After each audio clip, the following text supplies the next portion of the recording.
तहत आज के इस पर्यावरणीय स्वीकृति हेतु लोक सुनवाई में मैं अपनी बात रखना चाहता हूं। मैं राजकिशोर प्रसाद, महापौर नगर पालिका निगम कोरबा। बालकों का अभी जो स्मेल्टर जो पहले से यहाँ स्थापित है उसमें 5.1 मिलियन टन की और अतिरिक्त क्षमता का विस्तार किया जाना है। तो वर्तमान परिस्थितियों में अगर कोरबा क्षेत्र में कोई नया उद्योग लगता है तो यहाँ की जो बिजनेस और अर्थव्यवस्था पर उसका बहुत ही पॉजिटिव प्रभाव पड़ेगा, ऐसा मैं मानता हूँ। और यहाँ की इकोनॉमी जो बढ़ेगी वो जरूरी कोरबा क्षेत्र के लिए बहुत ही अच्छी बात होगी। तो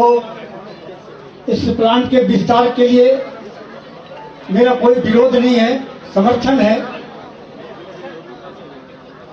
परंतु इस पीठासीन अधिकारी के माध्यम से बालको प्रबंधन का कुछ बिंदुओं पर मैं ध्यान आकृष्ट करना चाहूंगा। सबसे पहली बात तो ये कि जब प्लांट का विस्तार होगा तो यहाँ जो 6000 का प्रस्तावित मैन पावर का एम्प्लॉयमेंट की बात कही गई है, तो उसमें अपना सजेशन नहीं है कि नए जब एम्प्लॉयमेंट देते हैं तो उसमें स्थानीय बेरोजगार युवाओं को योग्यता के अनुसार प्राथमिकता के आधार पर और प्रभावी ढंग से उन्हें नियोजित किया जाए, प्रभावी ढंग से।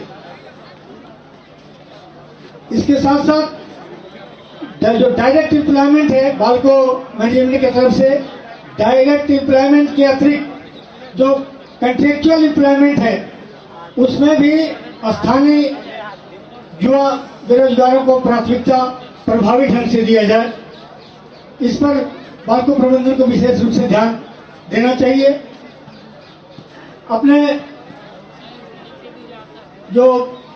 प्लांट के एक्सटेंशन से पर्यावरणीय जो इफेक्ट पड़ेगा, जो मेनली आज उसी के ऊपर आज की लोक सुनवाई है, तो मैं ये कहना चाहूंगा कि आज आधुनिक युग में बहुत सी नई नई मशीनें आज गई हैं। इस नए प्लांट में जो एक्सटेंशन करेंगे तो इस तरह की आधुनिक तकनीक वाली नई मशीनों का इसमें स्थापना करें जिससे क्षेत्र में प्रदूषण न फैले, चाहे वो वायु प्रदूषण हो, जल प्रदूषण हो या ध्वनि प्रदूषण हो। इसका विशेष रूप से ध्यान दिया जाना चाहिए।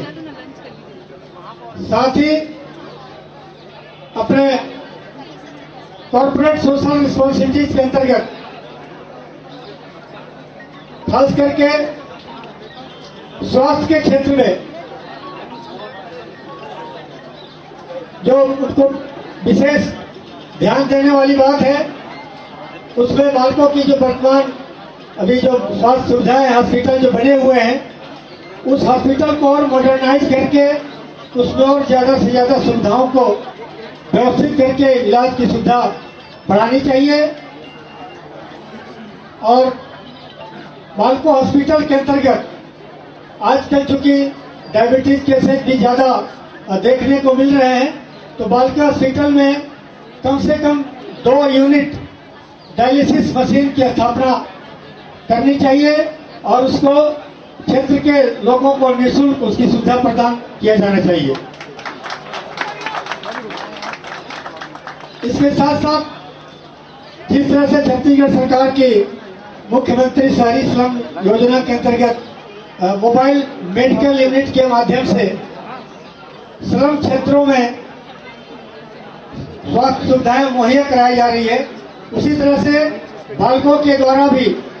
अपने जो इनका स्पेसिफाइड रेडियस है उसके अंतर्गत आने वाले सभी क्षेत्रों में मोबाइल मेडिकल यूनिट के द्वारा स्वास्थ्य सुविधाएं स्लम एरिया तक भी पहुंचाना चाहिए और उसमें mobile medical unit fully equipped हो और हर तरह से जांच और उसके इलाज की सुविधा उस यूनिट में होनी चाहिए। अगला जो बिंदु है, आज जहां ये जन सुनवाई हो रही है, बालकों का स्टेडियम है, खेल गतिविधियों और खेल प्रतिभाओं को भी प्रोत्साहित करने के को ध्यान में रखते हुए इस बालकों स्थित इस स्टेडियम को बेहतर सुविधाओं के साथ विकसित करना चाहिए ताकि हमारे क्षेत्र के खेल प्रतिभाओं को भी आगे आने का मौका मिल सके। बालकों का ही एक पुराना अपना राम मंदिर है जो बहुत ही आस्था का केंद्र है और बालकों क्षेत्र के हर जनमानस के लिए बहुत ही बड़ा ही आस्था का केंद्र बना हुआ है। इसको भी इसका भी इनके द्वारा जीर्णोद्धार किया जाना चाहिए। सड़कों, बालकों के आसपास की जो सड़कें हैं, मैं समझता हूँ जो ITI चौक से परसा भाटा चौक तक जो सड़क अभी थोड़ी जर्जर अवस्था में है, इनको प्राथमिकता के स्थान पर इनका उन्नयन करना चाहिए और सौंदर्यीकरण भी करना चाहिए। क्योंकि उद्योग से संबंधित chamber of commerce and industries जो संस्था होती है, उसका भी उद्योगों के विकास में और जो उद्योगपतियों के विकास में उनका बहुत ही महत्वपूर्ण योगदान रहता है। तो चैम्बर ऑफ कॉमर्स भवन का भी यहाँ पर अच्छा से उसका उन्नयन किया जाना चाहिए और उसमें चैम्बर ऑफ कॉमर्स की गतिविधियां ठीक से संचालित होगी तो हमारे सभी व्यापारी भाइयों को बहुत अच्छा उसमें सपोर्ट मिलेगा। इसके साथ साथ बालकों के जो सेवानिवृत्त हमारे सयान हैं, उनको ध्यान में रखते हुए उनके लिए यहाँ पहले से एक अनुभव भवन भी बना हुआ है और उसमें और कुछ डेवलपमेंट करते हुए अतिरिक्त कक्ष का निर्माण किया जाना चाहिए ताकि सभी को उसका लाभ मिल सके। मैं समझता हूँ कि इस तरह से बालकों अपने सोशल कॉर्पोरेट रिस्पॉन्सिबिलिटीज को निभाएगा तो प्लांट के विस्तार से बालकों को तो फायदा होगा ही, बालकों के आसपास के सभी क्षेत्रों को भी